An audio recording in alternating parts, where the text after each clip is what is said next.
Hey there, this is Mario from shockingfit.com, and I'm here in my little village.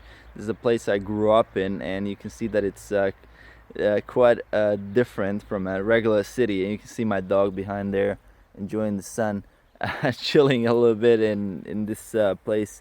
It's actually quite warm, and I am freezing myself because I'm not really adapted toward winter times. But in general, I mean, it's quite warm and sunny. Came out to shoot a quick video and get some vitamin D3 as well. So the topic of this video that I wanted to shoot for you guys is how am I gonna deal with the holiday eating without counting calories and kind of keeping it a little bit looser. So how am I gonna stay lean? How am I gonna keep building muscle? How am I gonna cope? What are my strategies for that? So the first thing I want to say, I guess, what I'm gonna be doing is I'm gonna be doing intermittent fasting, right? When I'm doing a bulk or when I'm just traveling around, I'm not super focused on intermittent fasting. But let's say during a cut or during a holiday period, I do emphasize a lot on intermittent fasting. And what it helps me with is it just allows me to budget my calories a lot better, especially because I'm a lot looser on counting calories and measuring everything and carrying a weight scale with me and all this crap. I mean, not crap, but obviously those strategies they have a time and a place. But in terms of like holidays, when I'm spending, it's my only time of the year when I'm here with my family, when I'm really relaxing and trying to like reduce the stress level, I try to kind of reduce the amount of obsessive compulsive disorder when it comes to dieting as well. So in that way, I'm gonna be definitely utilizing intermittent fasting, and I'm gonna be doing the 8-hour window, and most of my feasts, quote unquote, will be in the evening. So that's gonna be the first strategy.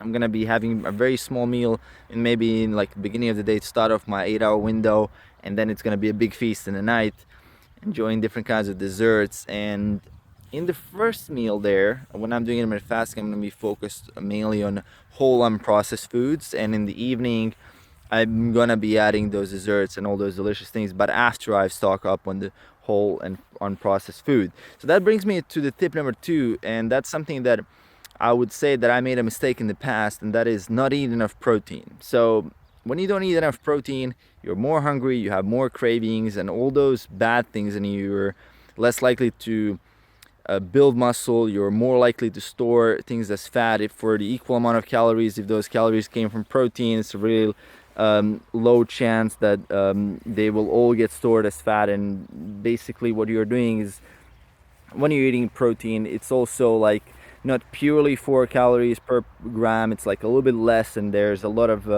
thermogenic effect happening there as well. It helps a lot with, in general, like most of the diet variables are equal as long as you keep the protein equal. So unless you, even if you do high fat, low carb, if you do low fat, high carb, as long as the protein is equated, what the research says, I mean, both have the same effects. So that being said, I mean, keep the protein high, increase the amount of fiber. So that's one thing I'm going to be doing. I'm going to be focusing on increasing a lot of fiber to compensate for the fact that I'm going to be having some unprocessed, some processed food as well, right? From all the sweets, all the desserts, and all the things happening that you want to try out during the holidays.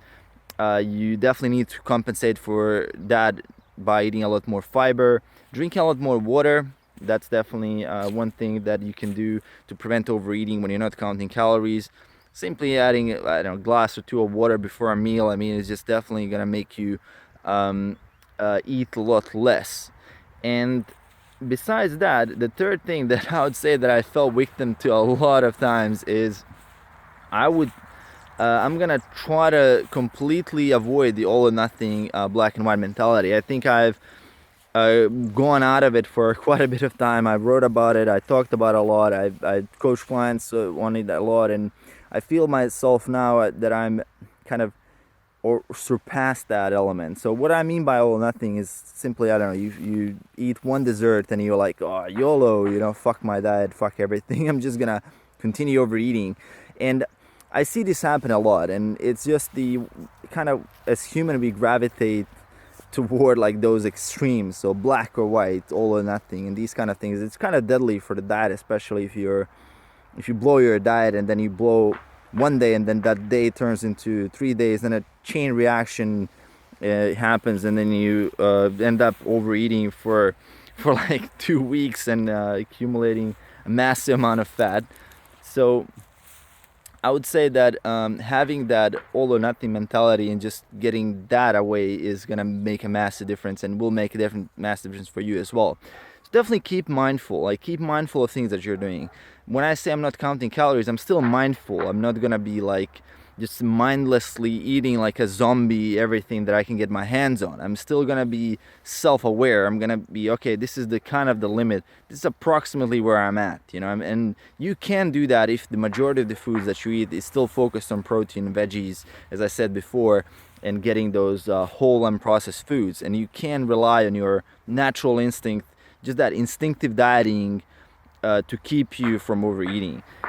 Another thing that is quite interesting, because I was actually doing some research on this topic, is I'm reading this book, Paradox of Choice, and I came across an interesting, but actually I finished it already.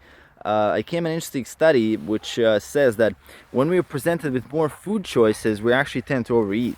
So one quick strategy to eliminate overeating would be to limit the amount of food choices that we have. And they actually did a study on people.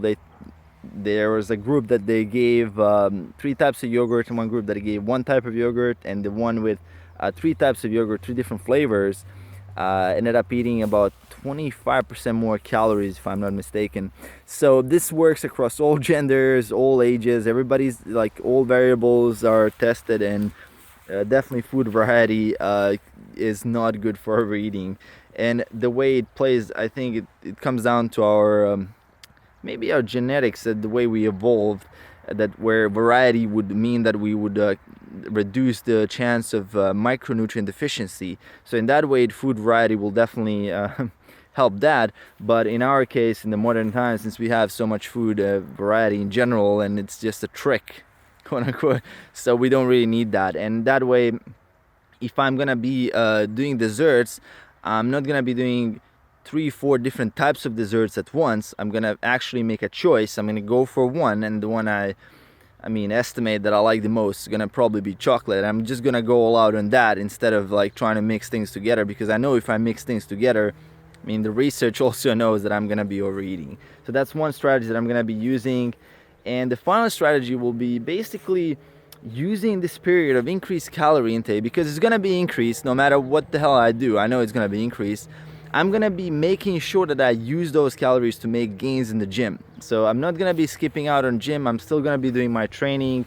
I'm gonna be actually increasing my volume a little bit more than I do usually, and that's something I would recommend. It's something that I did last holidays, and actually not just kept me lean, but I also gained a lot more. I broke some PRs as well.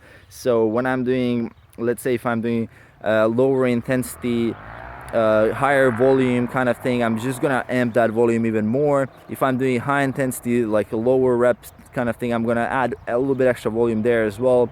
Maybe add some cardio. I'm not a big fan of cardio, especially not in the winter time, but it is a good strategy to get some cardio as well, to burn off some extra calories. But I just look at all these calories as potential gains, and like all this food that I'm eating, I can kind of reverse back I can gain back some of that muscle that I've lost during my cut, because I went to 7% body fat from about, I think I had about 12 to 14% estimate before, and then I went to about 7% estimate. I took that measurement a week ago. So I'm definitely going to be trying to make some gains as well during the holiday periods. I would say biggest thing, never skip your workouts during the holidays. I know it's tempting, but that is the worst combination, basically. I think the worst case scenario is like, you don't eat enough protein, if you skip gym, and if you overeat on holidays. So that's like the worst thing you can do for yourself, these 3 things. So you're just gonna end up massive amount of fat gain. And even if that happens, even if you gain a little bit of fat, it's not a big deal, because you can always cut. You can always do a mini cut. You can always do something, and taking a diet break is not a bad thing for once in a while. All these strategies that I talked about here are just minimizing the damage a little bit, but it's still a time that you should be a little bit looser and less obsessive compulsive with your diet and with all these things, and just enjoy the time with your family, with your friends. Spend that time wisely, and get some good food. Enjoy it as much as you can, and I'll talk to you guys soon. What I'm curious about is what are your diet strategies? How do you cope with the holidays? What do you plan to overeat on, or like kind of what is your favorite cheat meal for holidays? Leave that in the comments below. I'm curious about that. And if you enjoyed this video, make sure to click subscribe below as well on the channel, and I'll see you guys in the next one. Peace.